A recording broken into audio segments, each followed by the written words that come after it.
Lilla is leading a double life of Princess of Una and a rebel defending the refugees on her planet.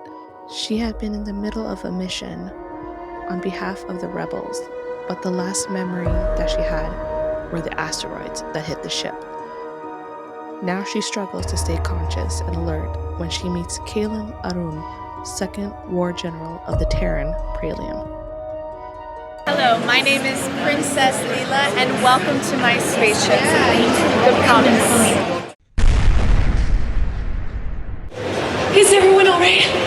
That was a nasty crash. I think our ship's been boarded. Everyone, stay on your guard. Oh, Who are you? That's the same question. I'm Callum, second war general of the Terran Prelium. And you were in our airspace, so I'll ask again. Who are you?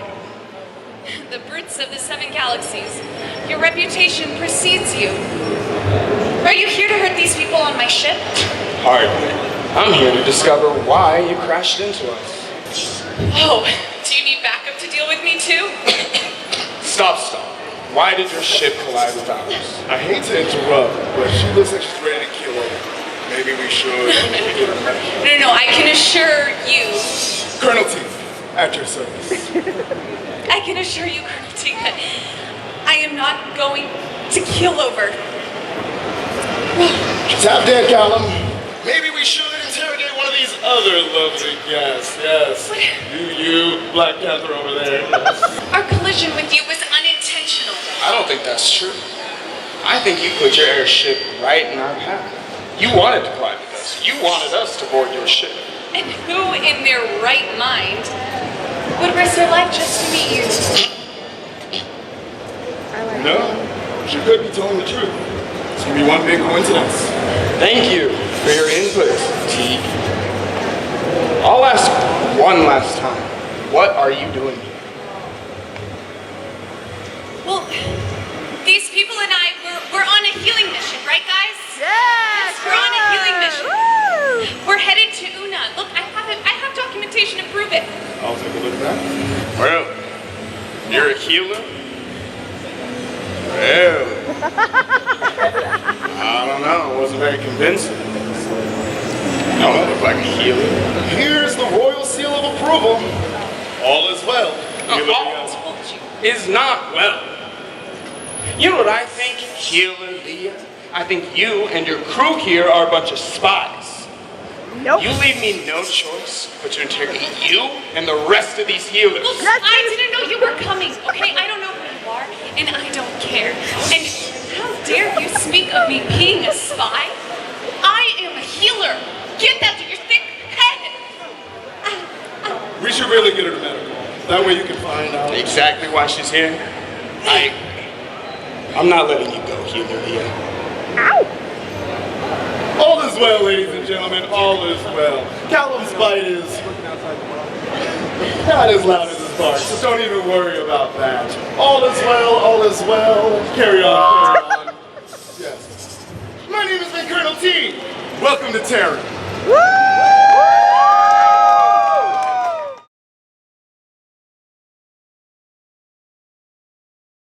Hello, my name is S.G. Blaise. I'm a sci-fi fantasy author of the award-winning Last Lumenian saga. Congratulations on the award.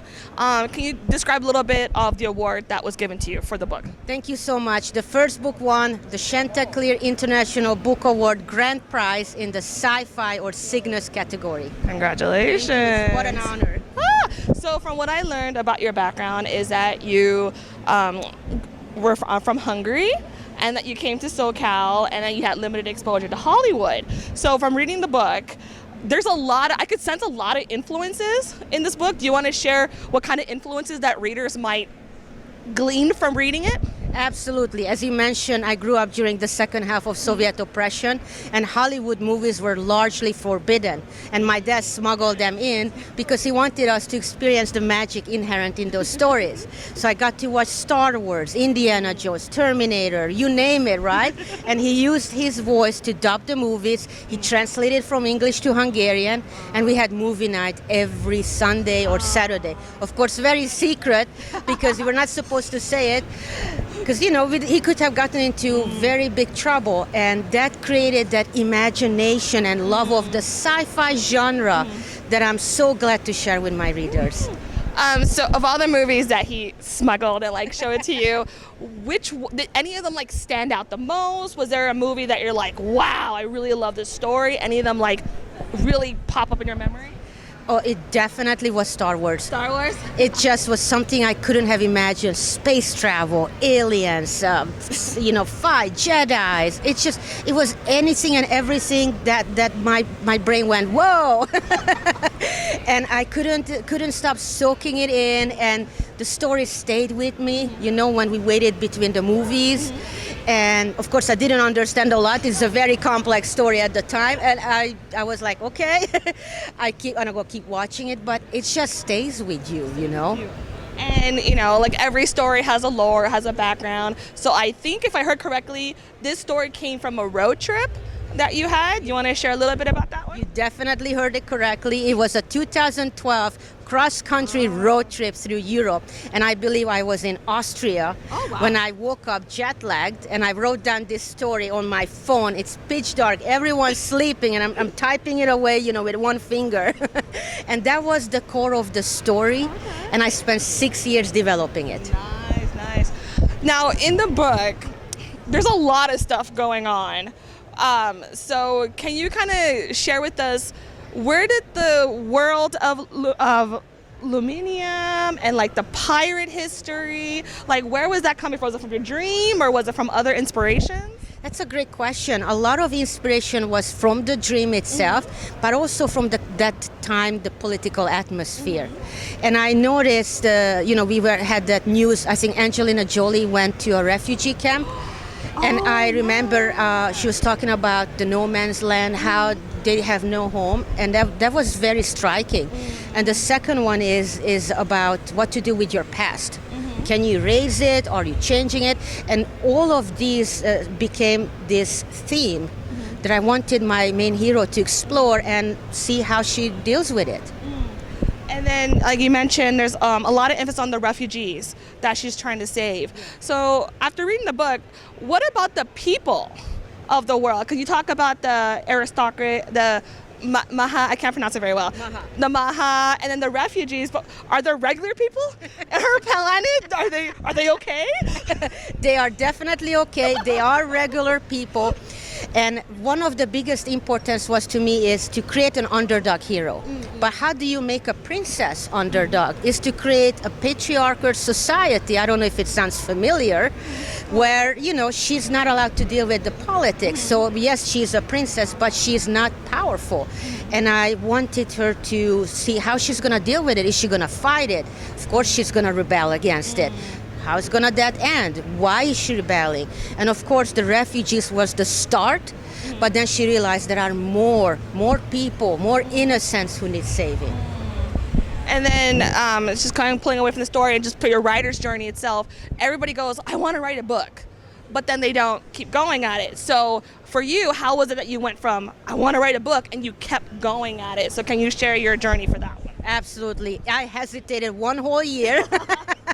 So from 2012 to 2013, I complained so much to my husband about how hard it is to write a book and how hard it is to get published that he literally told me, just sit down and write. He was so tired of you complaining? He was very tired. It's like, stop it.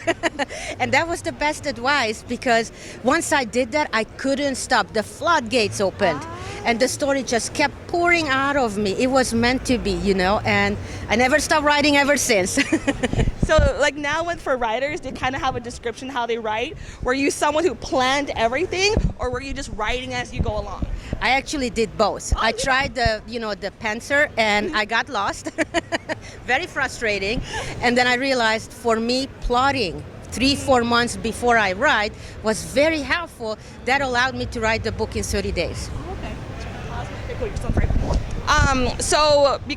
From your Panther time, is there like an alternate ending that the readers could have gotten, like any like crazy plot points that just didn't go anywhere you want to share? There were quite a lot of those plot points. One of them that I got rid of was that she wanted to escape.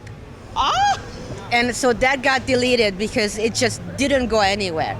So I guess I changed that into a whole different storyline. It was more important for her to find her true place than just escape Una. Kind of keep thinking about the pirate history. So where did that come from? Like are they kind of like the colonizers of that planet? Like there's a lot of emphasis on like the pirate swords, the pirates. So can you explain about that one? Absolutely. The pirates, they're going to get their story, by the way. So there's going to be maybe a prequel or a short story. I'm not sure yet. But I loved about this oceanic world that had the pirate history. It's not very bright, right? It's not very amazing history, right? So when the king tried to raise it, you could understand why he would do that. But then the whole society wouldn't exist without having those pirate houses that became the high society and low society. When you were designing, like in your mind, the characters, Maha, like, are they influences from any certain cultures? Did you kind of borrow from different cultures? Can you share about the aesthetic of the story? Oh, absolutely. I actually made those words up. But the major reason, right, that's the best. Always the best. Make it up. The major reason I use those words is to emphasize how important the ocean it was to them, that their titles, the Maha means the ocean. And that's why they use Maha and then Mahana, Mahara for the lady and Mahar for the Lord. Yes, it gets a little bit tiresome to pronounce it, but I try to keep it as simple as possible. And then the other thing I was curious about, during the story, the king is always, he doesn't really say her name. He always just goes, my daughter, my daughter. Is there like a cultural reason in the book that they do that? Is like a title thing? Like can you explore that? Is there a reason for that? Right. I think when her father did that, it was to put her in her place. You are my daughter, I'm your elder, listen to me. And you could tell, you could tell that there was some conflict, serious conflict between them that goes way deep into their past, and neither of them were ready to explore or bridge it over.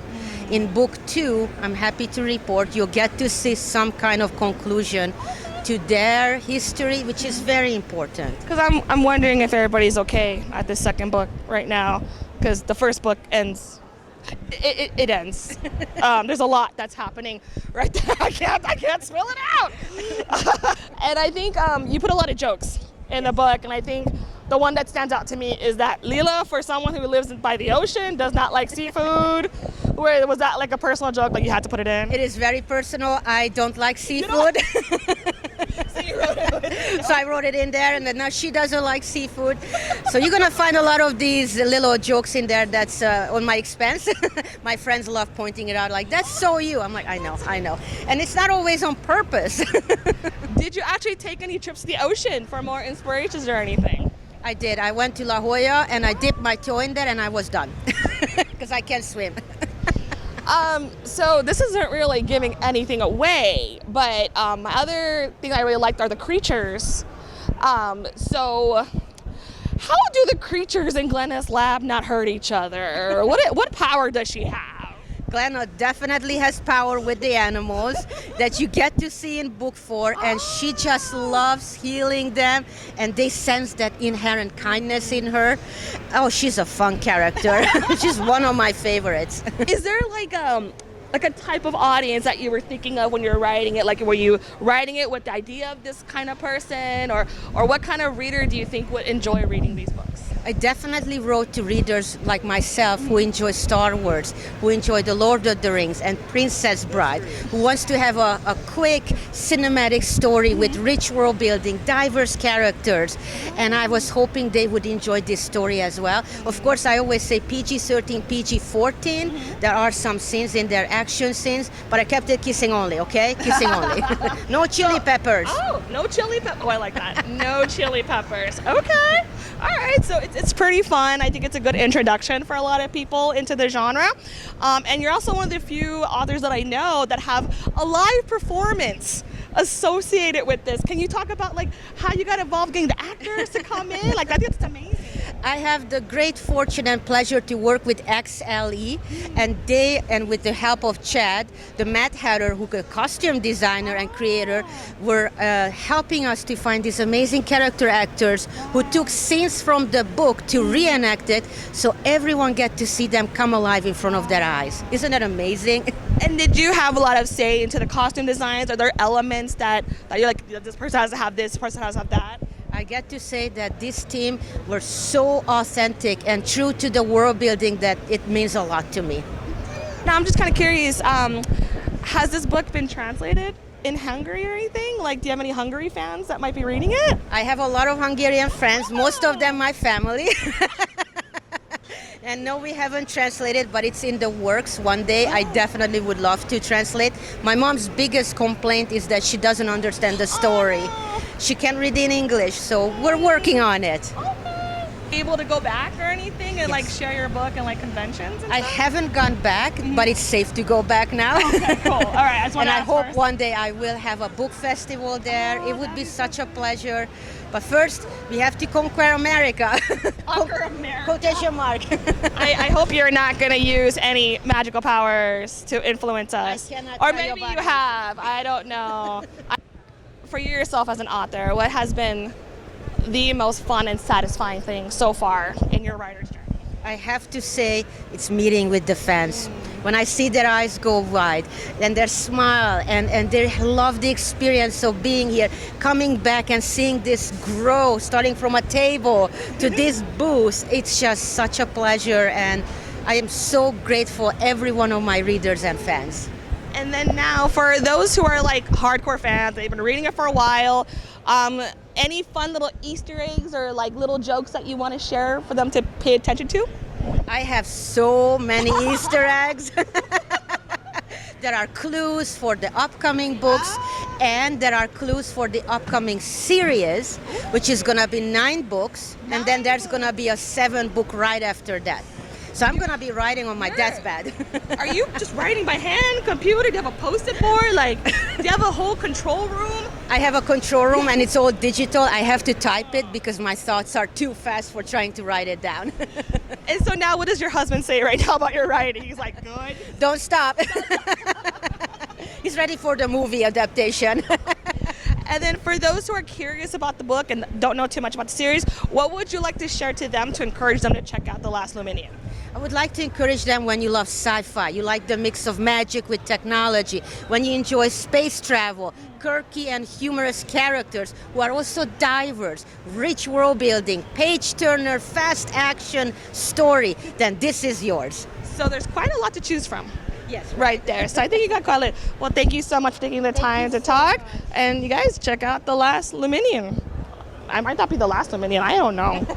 The way you wrote that book, I have questions. Ooh, I like But I can't spoil it, so